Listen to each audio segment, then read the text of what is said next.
Perfect. Where'd you go, Renee? Oh, we lost Renee. Hi, guys. Renee. Hi, Robin. How are you, John? I think we are live. We are live. No one's here, but we are live. So John is supposed, is Renee supposed to be back in just a second? So welcome, everybody. If we're live today, we're flying blind because I don't have the controls. Renee has them, and he disappeared as soon as he said live. So I don't know. Well, Chad's here, so he's there. He is. Hi, Chad. How are you? I clicked the go live button and then I kicked myself out. That was awesome. This is like Laurel and Hardy show. Yeah, that's funny. Here you go. Okay. Me too. Yeah, so I just need to share my screen, right? Whenever you're ready, you're going to go first and do your thing. I'm not doing anything yet. No, I'll wait to the end. Okay. So hi, I guess I'm just going to go ahead and start. Hi, Chad. Chad's here. So he's our audience. But for those of you who are going to log in later, I'm going to do the the bathroom guidelines up. Excuse me, and I pulled down the wrong ones. So give me a second. I have the wrong ones on my screen. I have the kitchen guidelines.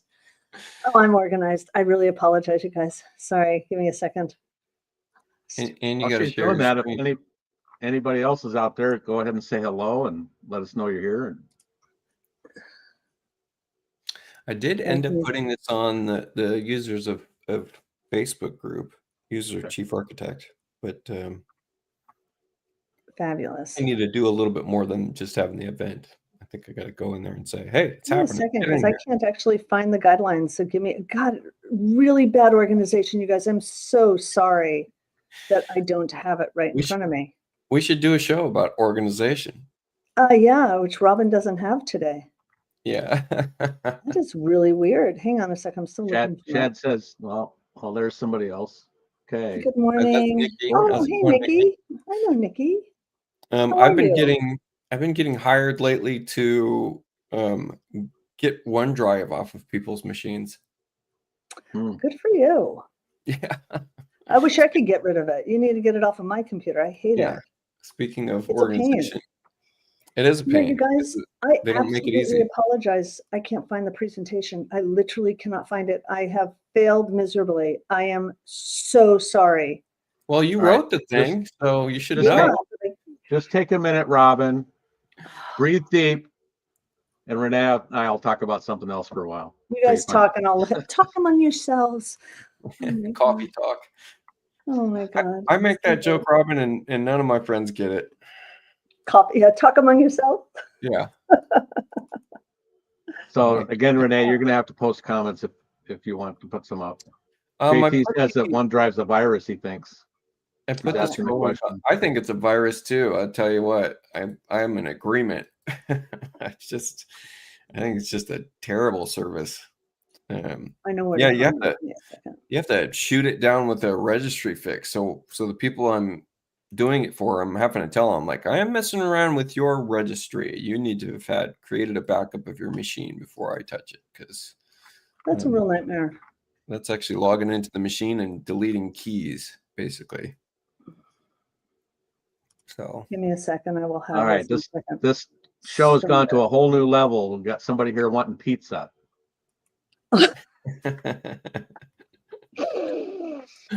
Oh my goodness! Give me a second. I'm so embarrassed. This is so bad. It's getting to the end of the year too. You got to keep all this stuff tightened up, buttoned up.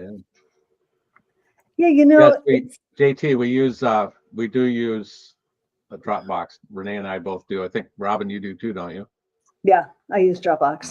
I actually use Dropbox and Google Drive. I've been moving a lot of stuff to Google Drive. I really have been. It's been okay, you guys. I am so embarrassed. I'm okay with Google Drive. All right, Robin. No more apologies. We got to talk while you're futzing around over there. Just let us know when you got it. Yeah, I will. I use Google Drive, but for me, the redundancy algorithm stuff for Dropbox to me there's nothing better than that. And we're say that again in plain English. Yeah, we're talking about when you are working on a file that's going to be syncing to the cloud in Dropbox, for instance, and you shut down your computer, and so maybe that file didn't completely sync, or maybe you left your computer running, and for whatever reason, Dropbox is caching all of your files. And so it's not syncing that file actively. Then you go to another machine or you go to another device and you try to work on that same file. Now you have a conflicted copy because the first copy never fully synced. Dropbox's ability to figure out which one to sync and version in a way that's comprehensive, I think, is comparable to none. Google Drive doesn't do as good of a job. And I like Google Drive other than that. But I'm someone that's working on multiple machines and switching back and forth. And so that one's big to me. So I have some clients that use Google Drive. And I haven't spent the time to see if it'll do this or not, but can you, like with Dropbox, I never go to any place but Dropbox to open up a file, right? And then when I close it down, it goes right back into Dropbox. Yeah. And when I open a chief file, it puts a copy of it on my computer so I can work with it. Can I do that same thing with Google Drive? Yes. Okay. Okay, so we are going to have to spend time talking about this to everybody. I'm going to apologize about, I can't find my presentation at all. So we are going to have to do this in 2 more weeks or go back and explain the situation with Google Drive that you're not happy with. The only thing I don't like about Google Drive, it's not that I don't like it. It's just not as good as Dropbox for conflicted copy resolution where, and not only that, but if you have a file being locked, meaning you're using it, you're operating on a file, you're doing something with it, and Dropbox wants to force a sync to that file, okay? Or your cloud service rather wants to force sync that file that you have locked. And so it's like it's hitting a brick wall and it's trying to get through it and it can't get through it, right? And this is Dropbox. Okay. And so Google Drive, it has less going for it in terms of resolution of that issue. And so at some point it will just create a conflicted copy and append a suffix to the file name. And now you have a second copy and you don't necessarily know it's there. OneDrive is the worst at this. OneDrive tries for 5 minutes and then it writes this additional file, and that file might not be readable because it's added something to the name where the program might be looking for a specific name next time you open it up. So for instance, we used to have Chief Architect X16 and prior. By default, it was installed where your documents were on the documents folder, and the documents folder was syncing to OneDrive. And when you open up Chief Architect, it's locking your library, for instance. And so then if OneDrive suddenly decides to cache its files and it says, oh, I need to rewrite to this file, it was trying to rewrite your user library file, and it would try for 5 minutes, and then it would give up and say, all right, we're going to just write this file anyways, and we're going to put a -1 there. Well, next time you open up Chief Architect, it's not going to open up that -1. It doesn't even see it. So it's just this copy. Over time, it could get flip-flopped where all of a sudden the conflicted copy is the one where you updated your library and added a bunch of things. And then unbeknownst to you, you got a past copy and you didn't check it for a while. And suddenly you lost data and you don't know why. And that's a OneDrive problem. So don't use OneDrive at all. OneDrive is the worst culprit of that. Google Drive does a better job. Dropbox does a better job than Google Drive. So that's why I've always just stuck with Dropbox until they show me that they're problematic as well. Chad says it also snowballs and uses up your memory. I don't know about that, but yeah, who's got that experience? Yeah. My experience with OneDrive, it seems like it's even worse when you're collaborating with people. Yeah. Not just between your own computers, but if you're collaborating, you end up with a whole nother set of issues. I see JT's asking about AI classes. I'm actually, I was thinking about putting together a live video series on AI. I've got a lot to say about AI, and I have a lot to say about AI that should make people feel secure with their jobs and the economy. So I don't know if you guys want me to go off on that. I can. You're going to have to, because we're ad-libbing as we're going along. We're just winging it. We are, because I absolutely don't have what information. try to look at the camera a little bit. I don't have anything prepared for this. I just I watch my videos and I kind of see where people are fearful of AI and where it's headed, and obviously the economy is getting affected by it. There's layoffs, there's mass layoffs, but Definitely. we're kind of in this interim period. And to talk about AI, I have to explain some like base information about how it works. One is I think it's a tragedy that we're calling it intelligence. That's just a marketing ploy. It has Exactly. it's a probability algorithm. It has nothing to do with intelligence. It has no cognitive ability. It can't work out something logically. It is just probabilities. That's it. And the way that it builds its probabilities, and mind you, I'm going to say something incorrect about this. It's not going to be succinct and absolutely true. You'll be able to fact check this. And that's part of the problem with AI that I'll try to tie back into, if you guys remind me, is that we tokenize words. So when you type out a sentence to AI, you're asking it a question. What it does is it creates a token for all the words in that sentence. It's not just like it's logically interpreting your sentence. It's not. What it's doing is it's breaking up words and basically giving it, you know, a number, if you will, or code, if you will, and then it's running probabilities to understand what you might be saying based on piecing together those words Sure. in every probable way that it could think of piecing it together. And it will even take multi-syllable words and split them into multiple tokens. Okay. So I'm going to give you an example. I'm going to say minus, min and us. That would be two tokens. It's going to split that word and it's going to try to put it back together. The major inherent problem with the logic of AI is that you can easily create a loop where you have two conflicting parts of one instruction set. Here's my example. I'm going to say, I want an output from a sentence I'm going to feed you. The sentence I'm going to feed you is some word, the character space, a minus sign, the character space, some other word. And then beyond that, minus sign, some other word. Here's my instruction. Anything past character space minus character space, I want you to omit. Anything past minus sign, replace the minus sign with a space. Here's the problem. If you manage to follow that, you might get to rewind the show for once. Here's the problem.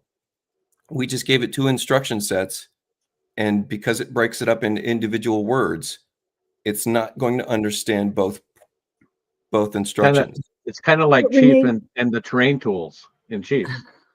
But Renee, you're using it for You're programming. not wrong. That's actually a great analogy, by the way. Yeah. Hold on, Robert. I want to say, what John just said, absolutely true. And I'm assuming you're talking about overlapping terrain data. Exactly. Yep.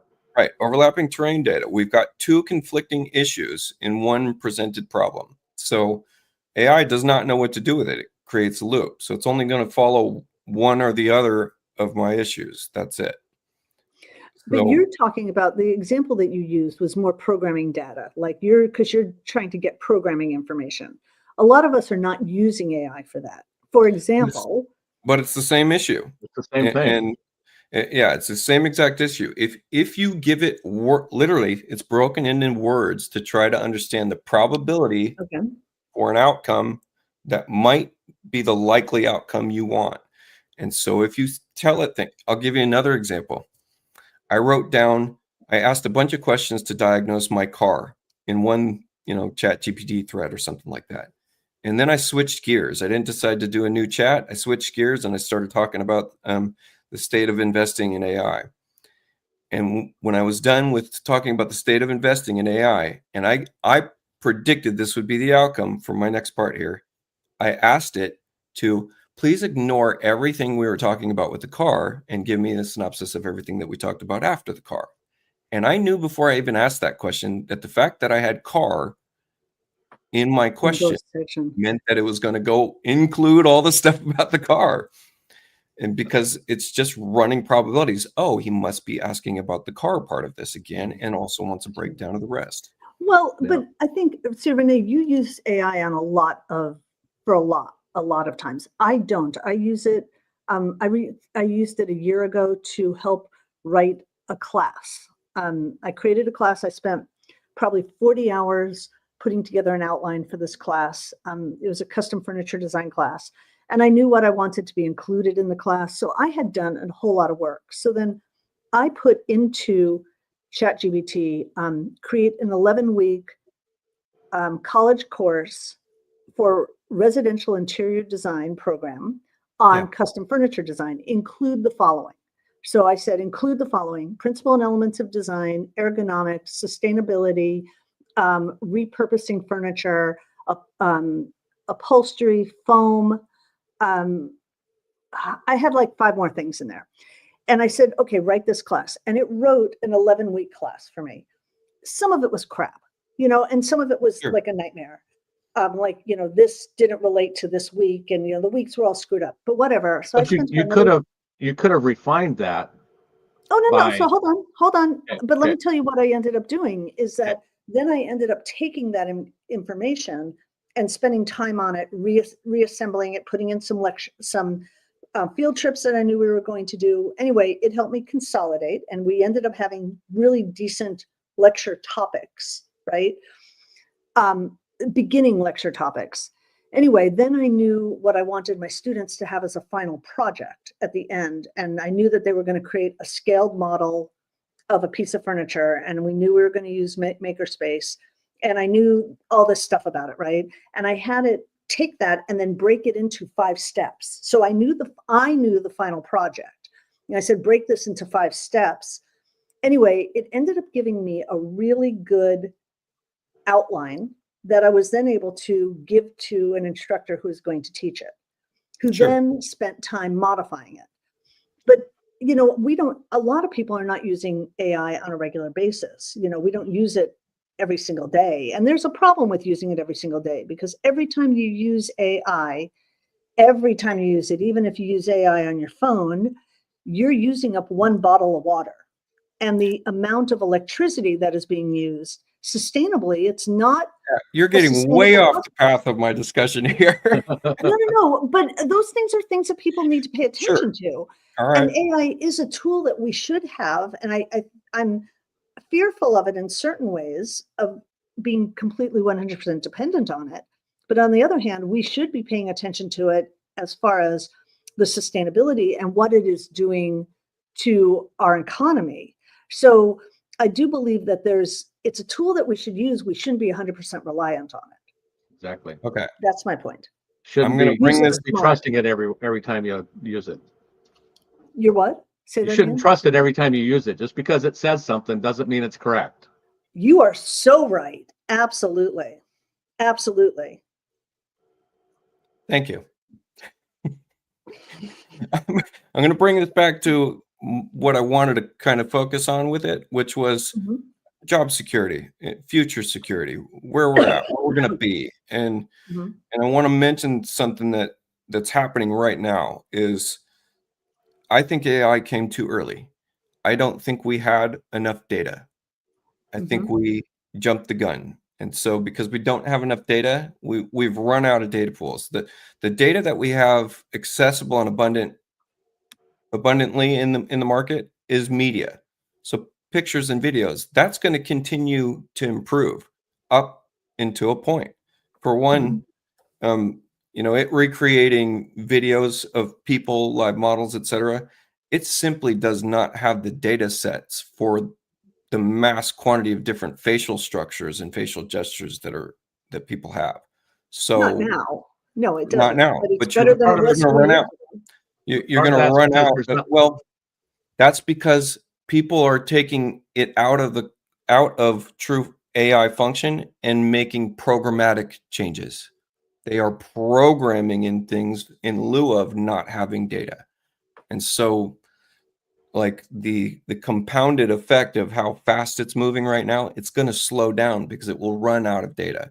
The other thing is to get that amount of data, we simply don't have the servers for it either. So I see the industry, slowing down.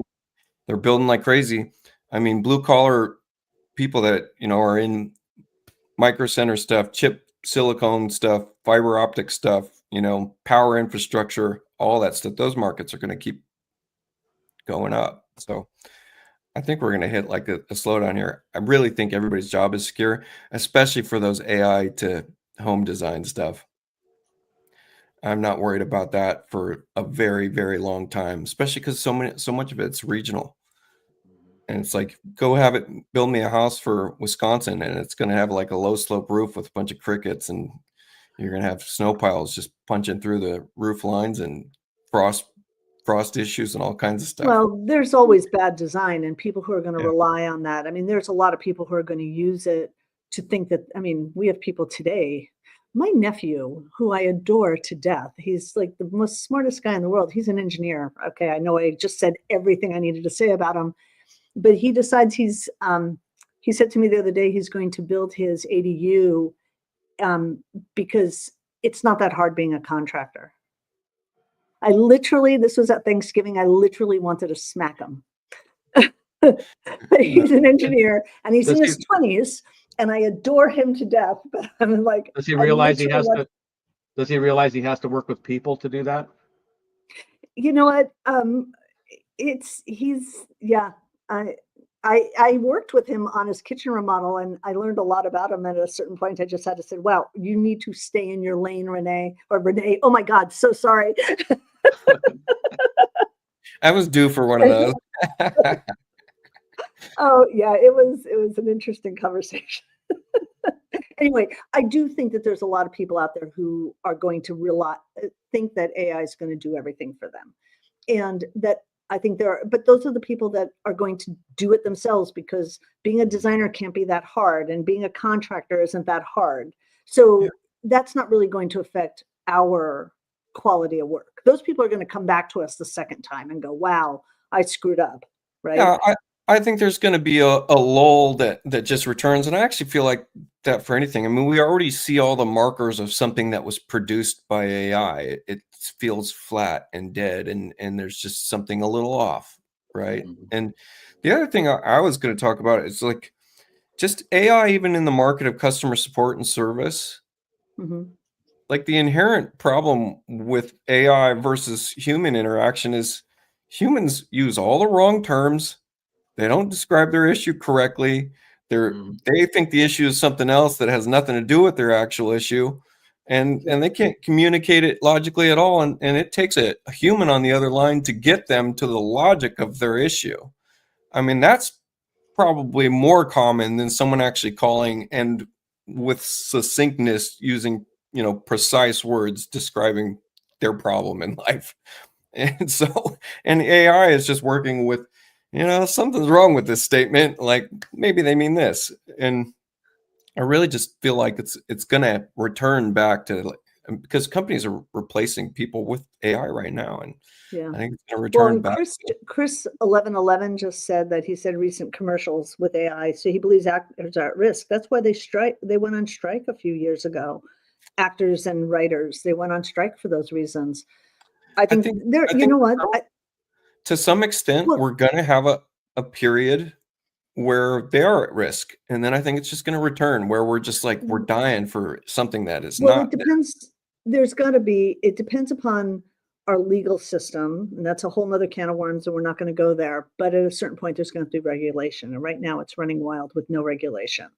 And that's where we're going to have regulation on it at a certain point.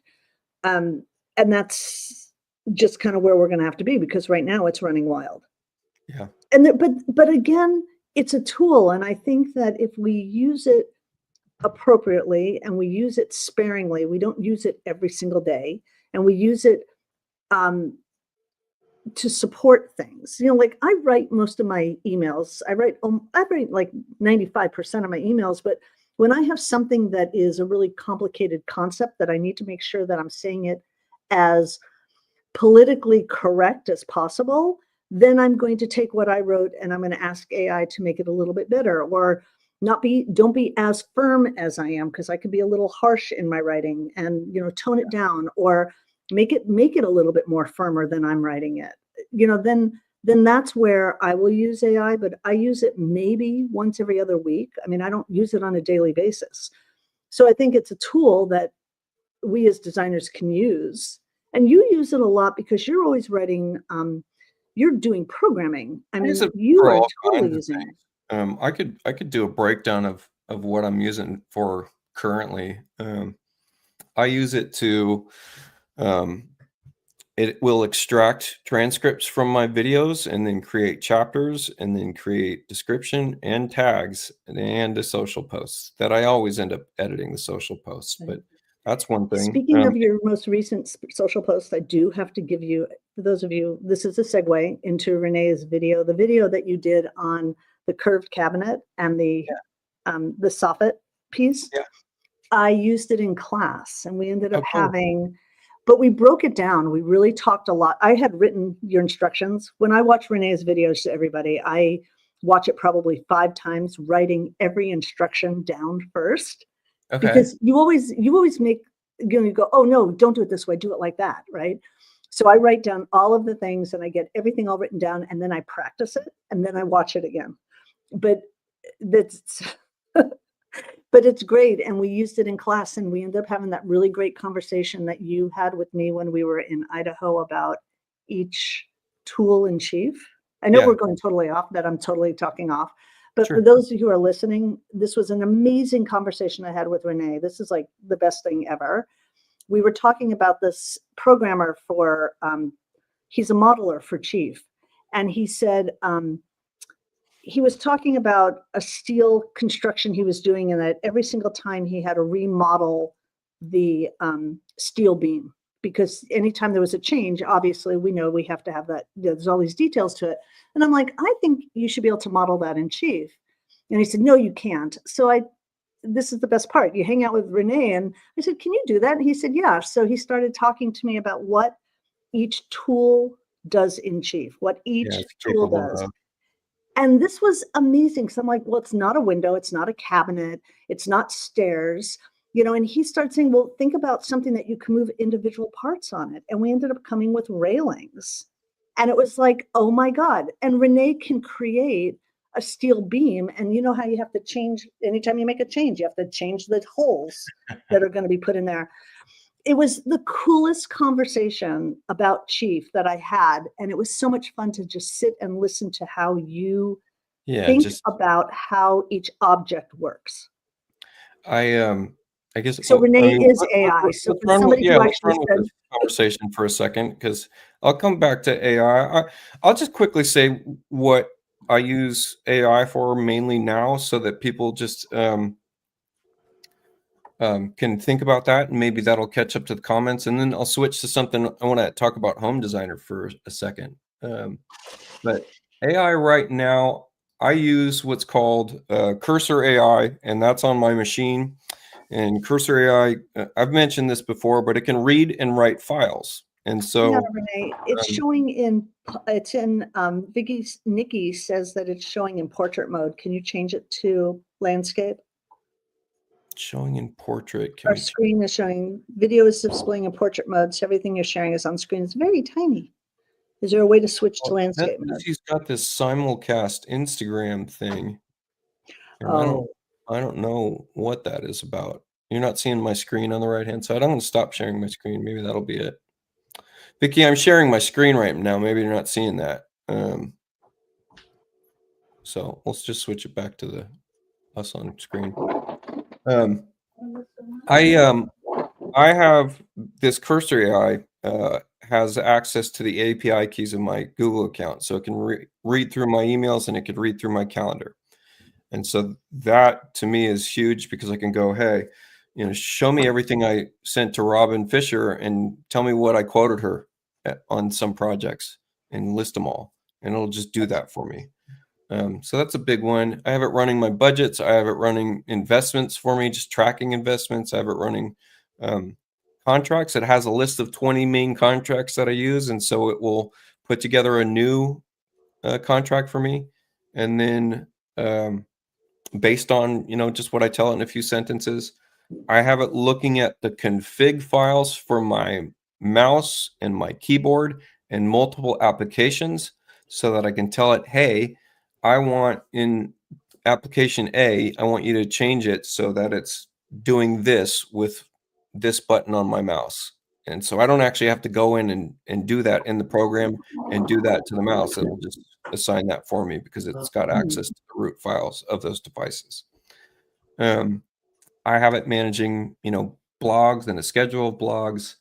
I have it will figure out a really complex hotkey established thing that I'm doing where it figures out if there's some kind of conflicting hotkey across all programs that I use so that it knows which ones to use and how to put them together.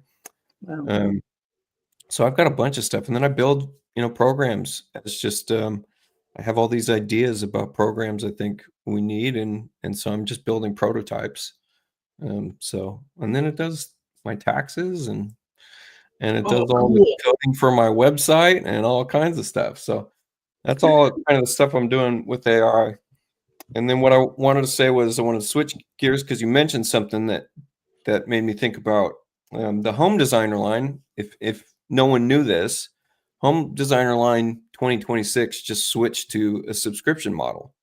And I know I would guess that everybody in here is a chief premier line person, but it's interesting to know that because you're getting an idea of where the company is headed. Sure.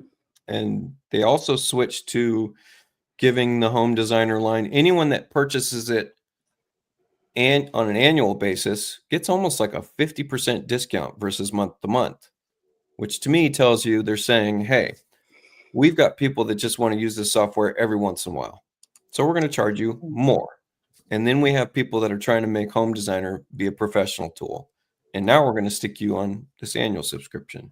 If you get the annual subscription, you get access to all the catalogs, which is the first time for them. And then, and they get SSA, they get ray trace for the first time ever. They don't have access to bump and normal maps, but they get access to the catalog. So they have some, ray trace materials in there. And then just a small list of other things. And the Home Talk is similar to Chief Talk. So that's Home Designers Forum built by Chief Architect versus Chief Talk. Home Talk, you got people in there that are really irate that were hobbyist people that used the Home Designer line. But you can probably count on one hand the number of apps that you would use that you can actually get without a subscription now. Right? Everybody's going to subscription. Oh, yeah. Just in general. Yeah, I don't think I have. I kind of understand it, Yeah, and I don't think I have an app that I use that I can think of that I pay for and I get forever. Yeah. I saw a bunch of comments that was like, this is a cash grab and they're greedy. And I'm like, this doesn't make them more money. I think it's quite the contrary. But it does, guarantee an understanding of their net coming in before they start their development cycle. Because I think nowadays they probably have to do exactly what Apple does, which is develop 2-3 versions out. Right. Well, I think what it's doing is there's a few designers that I've worked with who started out using Home Designer and then realized it can't do all the things they want to. Yeah. So they end up switching to Chief. And it's probably like it's a gateway drug. It's like a gateway drug, right? It's let's get more people to try it. And then, JT, you can call us. JT Design One. He says he really uses SSA calling all the time since he can't use you guys. You can call us. So you can call us. So Dan told us to tell everybody what we do on this show. So maybe this is a good time for that. So Renee, why don't you tell everybody what you do, what you have for sale, that kind of stuff. What we do. Okay. Yeah. I do a bunch of different weird stuff. I'm a designer. So I'll do full scope design, be it interior kitchens, baths, you name it. I design additions. I've been designing new construction more just in the last 2 years. But mainly my game is remodels. I get hired a lot for what I call infill design and drafting. So I do a lot of the middle work of someone else's draft set or design. I do a lot of live design. I'm fast enough in the software that I will sit with a designer and go through the design live on a call. That gets stuff done really fast, and it's very enjoyable. But that's really for someone that instinctually has a lot of directives on what they want to do with the space. That works well for them. I do training, and I've been taking on more beginners, but that's all the way up to the power users and people that want to get really wild with Chief and other things. And then lately I've been doing stuff outside of Chief, which is on, file organization, cloud integration stuff, project management type things, integrating into CRM stuff, doing stuff with like data sheets, CSV, any kind of automation, any kind of systems building. I've got a lot of cabinet builders that want to build systems. So anyways, I feel like I'm hogging the air. Go ahead. Well, and I do training for beginners in Chief, beginners and intermediate people in Chief. And I am a designer, but I'm not, I can work with people on that. I'm a kitchen about designer, certified master of kitchen about design. But yes, but most of my job is full-time education now. So I do work with people, working with them to help you. If you have new people in the program that you are working with that need to learn how to do Chief, then I work with people like that. And Dan, Renee, you didn't talk about your store and stuff that you sell, did you? Oh no, I don't. I didn't. Yeah, I spend 3 months out of the year developing templates and library items.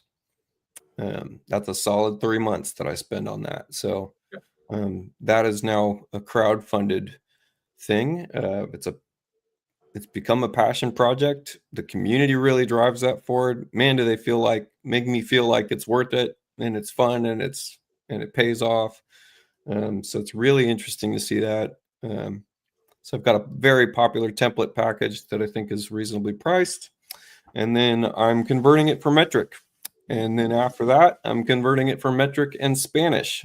And I've got a partner on that. No. Cool. Renee doesn't sleep, you guys, just so you know. I think JT said that too. Renee doesn't sleep. I'm really excited for the Spanish thing because I don't know. I just find that fascinating. I'm curious to learn some new stuff. So yeah. Cool. And I do basically the same thing that Renee and Robin do, training people, helping troubleshoot plans. I have 2 other people working with me that we are subcontractors for other companies. We became their in-house design and or drafting. So that's been fun, collaborating with some different companies to do that kind of stuff. So we're all available to help. And you can always find us or get a hold of us going through Dan's Chief Experts if you need to find us the first time, how to get a hold of us. So you can go there. And Dan also wanted us to mention that we have a class coming up, Dan and I, in Minneapolis. I believe it's January 10th. You can go to chiefexperts.com to find out about that. January 10th in Minneapolis. It will go till the 13th. No, the 11th to the 14th. Wow. January 11th to the 14th. 12th to the 15th.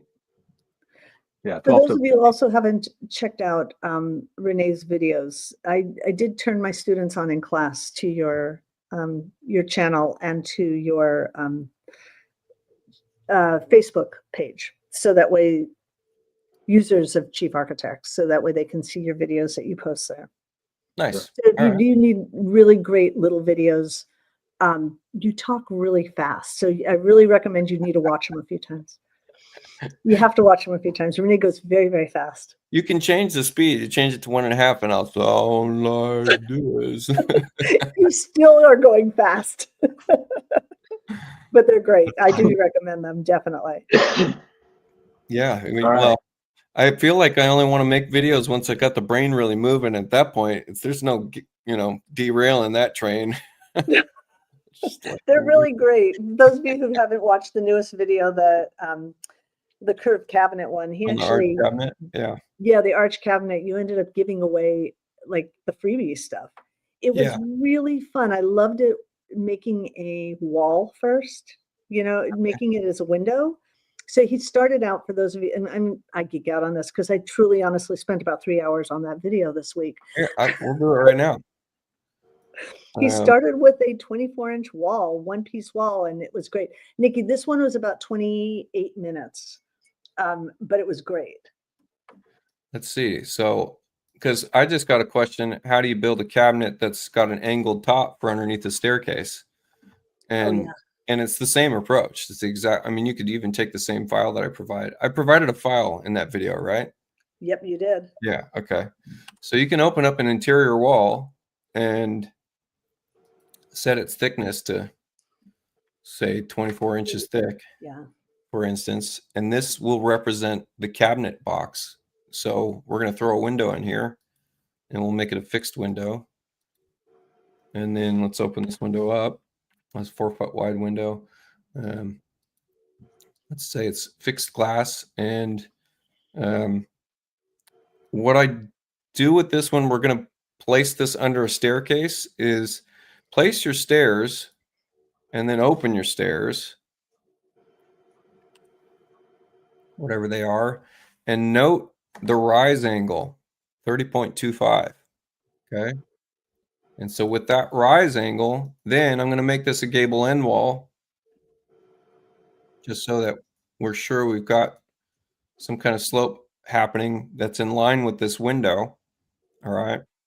Let me delete this outside wall. I'll make this gable. And what I'm going to do, this wall, you made this wall a single layer wall. It wasn't, there's no. I did, and that was just to stop from confusion in the video, but you don't need it to be a single layer wall. So what I'm going to do is I'm going to set the roof pitch to be a pitch in degrees and make it 30.25, which is the exact same rise as the staircase. Right? And so then we get to come into this window and we get to say in the shape panel, match roof. All the roof. So now we're making that general shape.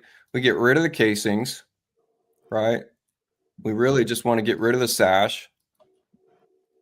You turn this thing around, what does that look like? It looks like a cabinet box. So and that if you becomes, if you want a face frame on it, you just put a frame on it and casing. You put the casing back on it if you want. You just put a square casing on it. It's brilliant. You'd want to go to the general panel and say separate trim and materials on each side so that we could turn that casing off on one side. Change your offset, your reveal offset. So it's not giving you reveal 0-inch reveal, make this a square, etc. The other thing I want to mention, and I just did this to my own library the other day, is I'm oftentimes just looking for a square or a round or pipe or cylinder or all that stuff.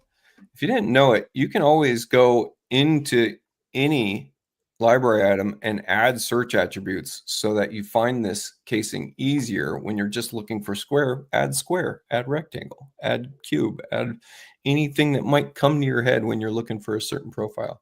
I just did that to look for square so that now when I search square, I actually find it in my catalog very quickly. I'm like, square, yes, thank you. You had to save it to your library first, right? I did. I like having control over it. That way there's no potential of it being overwritten and some standard being overwritten or something like that. But sure. So this looks like your cabinet box. And then the next steps just means that you're going to end up converting this item to a cabinet door and changing it the offset so that it applies on the back side of a cabinet that has no box. So yeah, I would go say watch the rest of that video, but this is how you would do an angled cabinet versus an arched cabinet. It's brilliant. It's brilliant. It's absolutely brilliant. Thank you. All right, sweet. I think is this the point where I get to mention my little sister's thingy? Yes. I don't even know where the heck that is. I got to figure out how to find the. John, you want to talk for a second? I'm going to figure out how to find the link for it.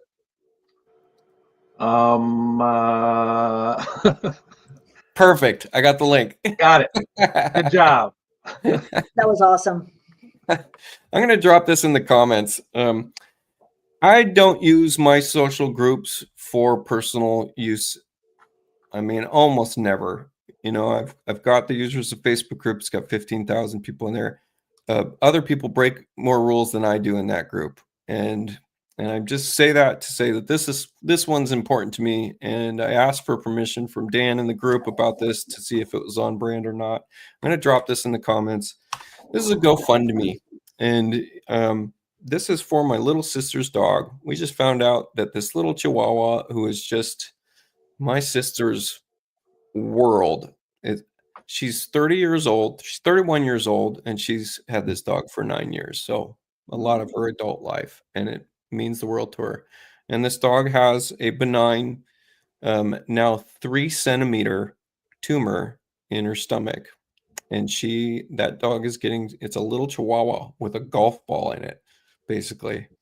And she's in the surgery operating room today. So, and it's an extremely expensive operation, and there was no question that she was going to get it done. And she's just a broke little 30-year-old kid. And if you feel like helping out, that's all I'll say about it. I'd appreciate it. I will say, if you donate, shoot a message to me, because I plan on giving out a digital package for anyone that felt like donating. I don't care how much it is, $5, $2. I don't even care. I'll give you a digital package. Let's make it be fun. Part of that digital package is going to be a 3D model of little Amaya, who is in that GoFundMe, and I appreciate it. And thank you. Oh,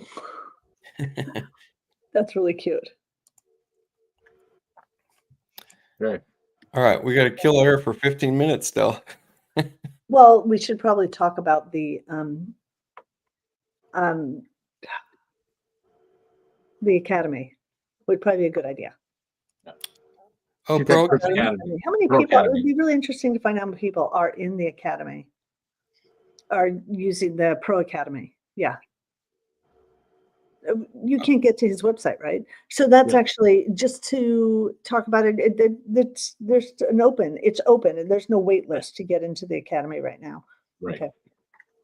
And we've met 5 days, I guess.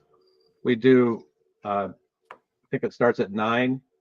We do an hour and a half of just kind of what we do on the show here, but you get to interact verbally with us, with Dan and I. I've been on everyone. Dan's been on everyone. I've been on everyone so far. Then the second block of time, I think, starts at 11 to 12:30 or something like that. Dan's doing a specific teaching. He's to train something is his goal. The afternoon session may be chief related. It may be business related, design business related. Might have Robin on there sometime talking about something, or other guest speakers in the afternoon. And then right now he's also been doing an evening one for our friends overseas, so that they can get on during the day, or people that work during the day and can't get on during the day can get on and have an hour and a half there. You getting a few people overseas? That's I awesome. can't remember if anybody's been on the evening ones yet, but I mean, that's definitely there for them. What else was I going to say? Oh, they're all recorded, so you have access to all the recordings for them. Dan posts them right away, and then I think his intention is to go back and clean them up a little bit and then repost them. And they're all so that you can click on a spot or find a time in the video to go find something. So it's a really good value for what you're getting. I mean, you get Mike has been on there before, and I think it was him that mentioned it's like going to a one-day boot camp, because you get like, what is it, 6 to 7 hours of training in that one day.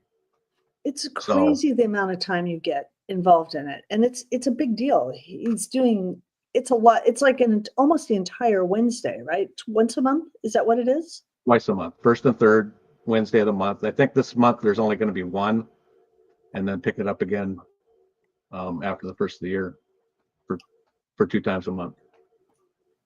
I think he's guaranteeing 20 of those days a year. So there'll be, during the summer, there'll be a couple weeks we take off, and in the fall around this time, a couple of days to take off. That is some dedication. Yep.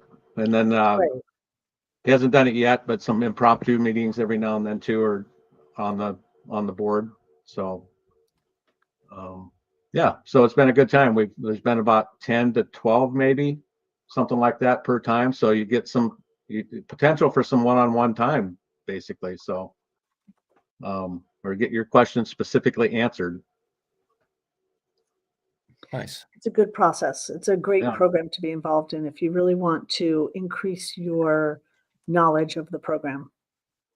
I mean, come on, this is a really deep program, and we all use it differently, right? I mean, Oh, I'm still it's finding great. stuff I've never seen before. I did one the other day Absolutely. too. Forgot to write it down Well, though. I love it when I'm teaching something in class and my students will say, "Oh, well, if you push this button, it'll work." It's like, who knew that button was there? You Yeah. know, that's the thing. And the thing that I learned more about hanging out with you guys and learning about the program, the thing that I love the most about what Dan has always told me is push a button. You have 50 undos.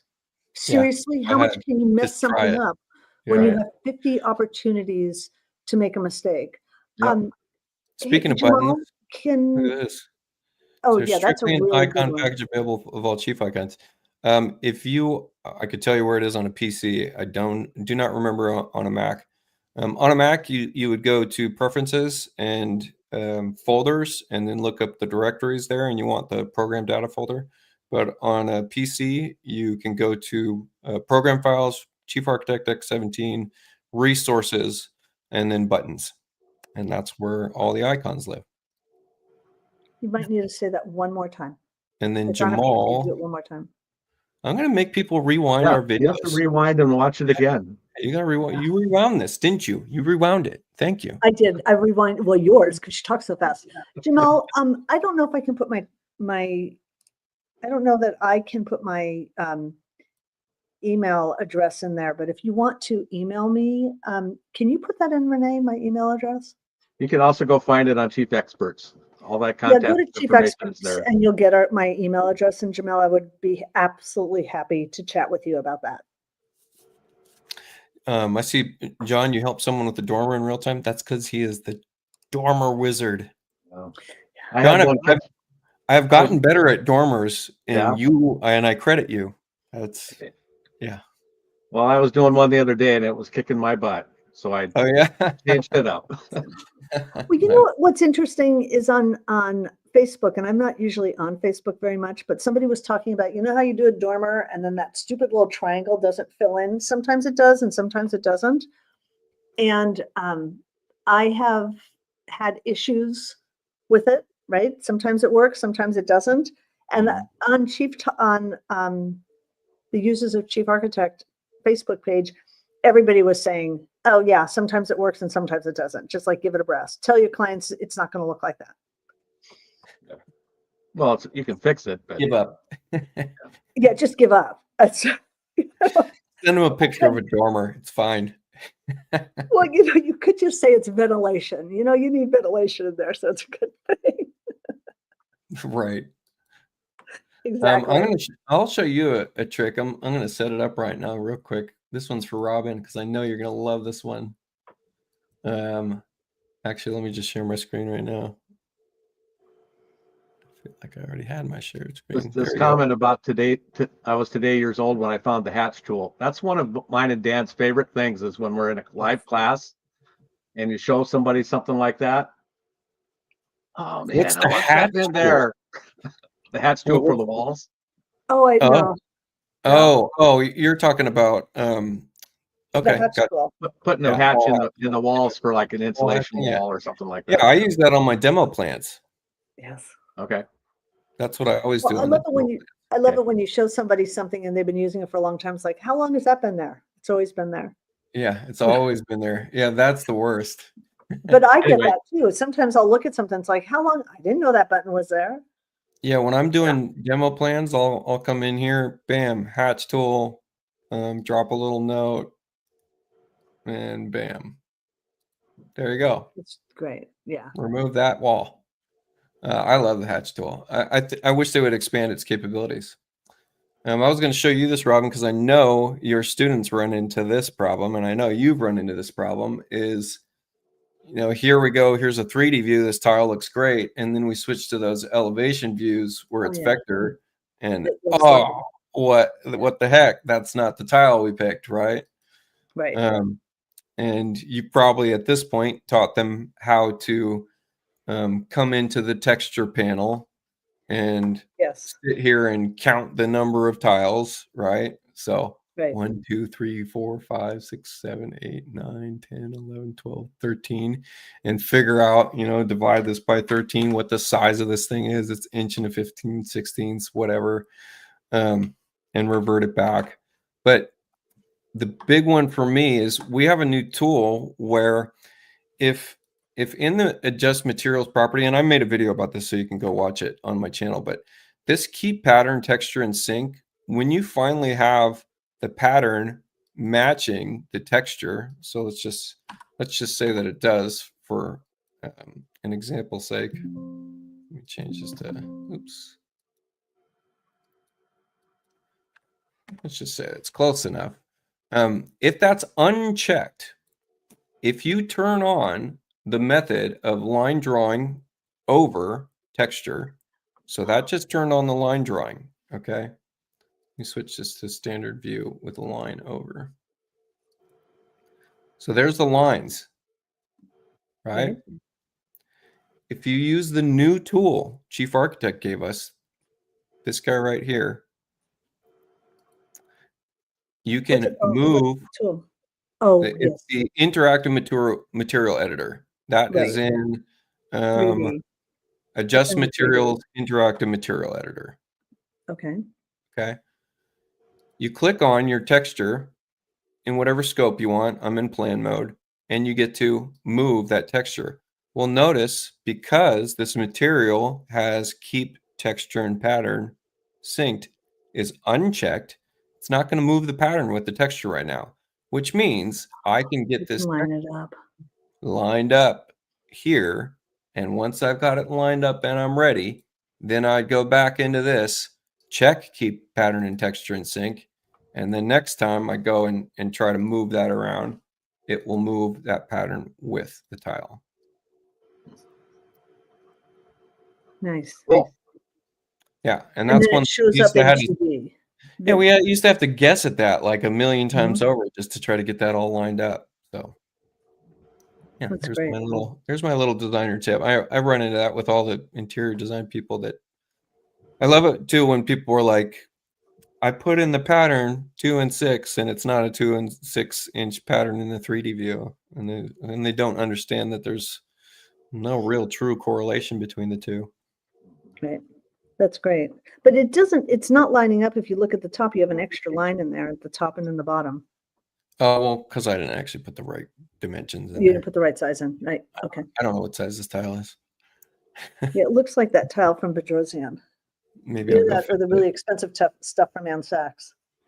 This is one of those like 3D ones that's like some of them are 3D and some of them aren't. Yeah, it's a great tile. Bedrosian has that. That's really cool. Or is it like a wow tile? Probably. I don't know. I like that Well, company. we did really well covering by chatting just about a lot of other things. Yeah. And can you believe we already have just one more show for 2025? Oh, that's pretty wild. Yeah. Yeah. Oh my goodness. Yeah. Yeah, that's kind of crazy to think about that. That's where we are now.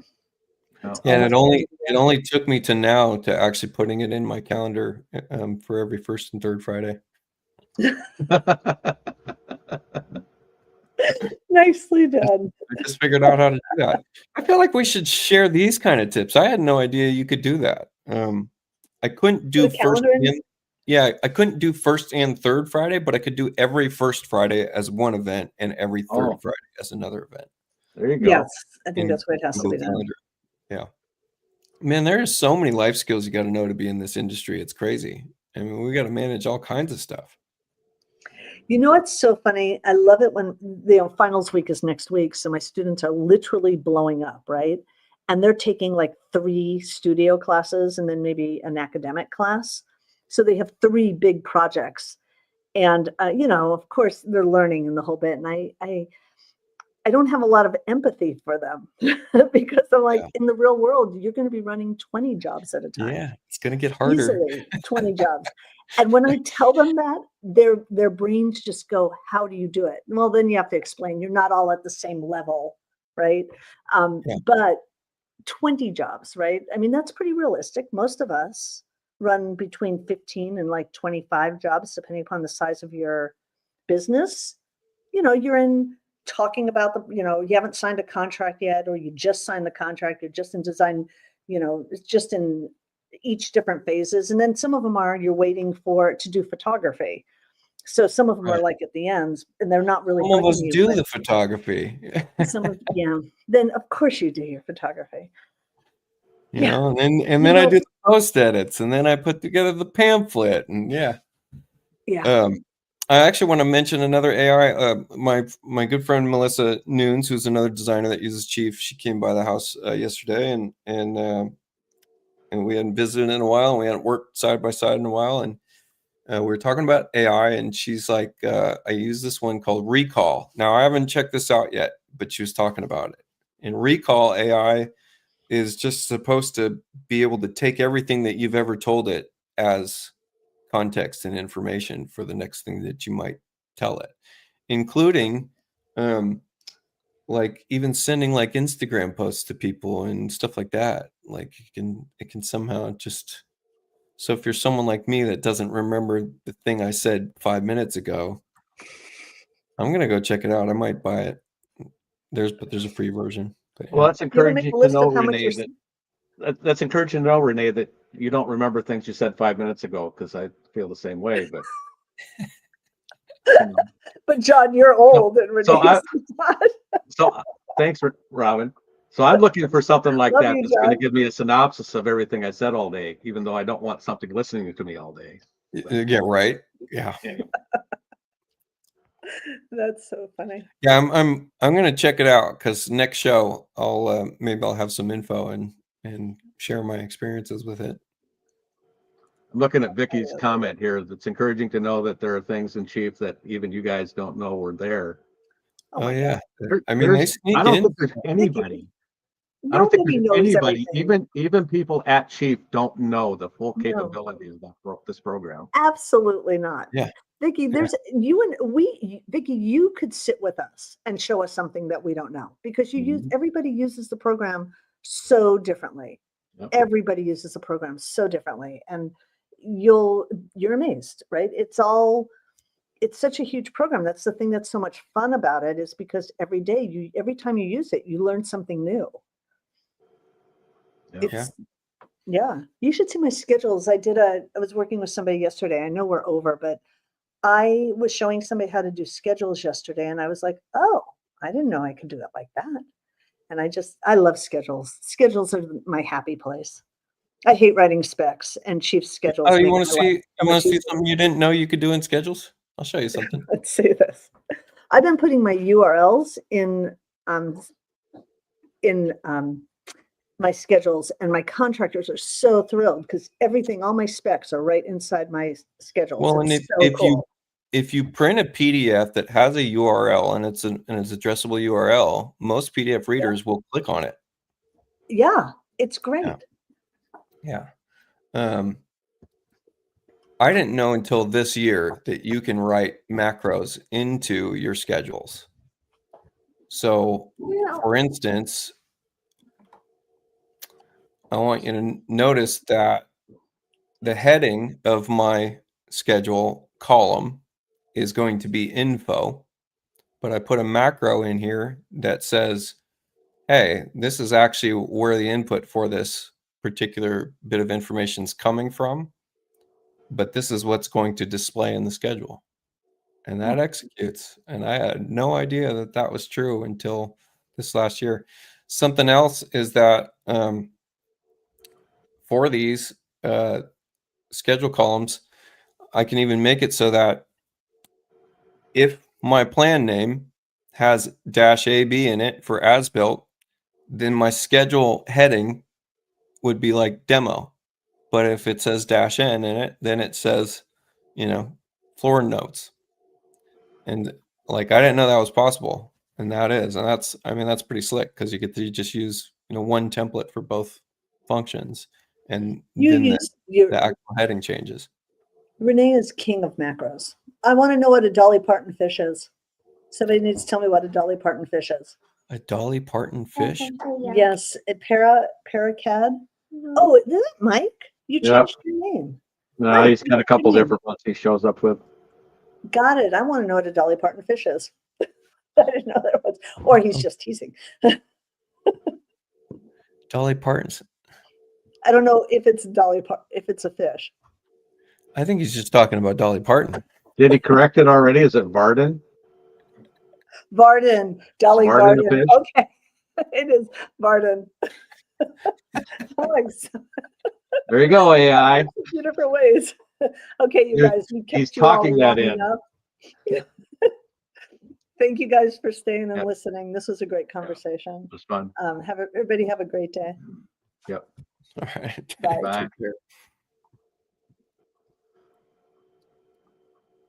Bye.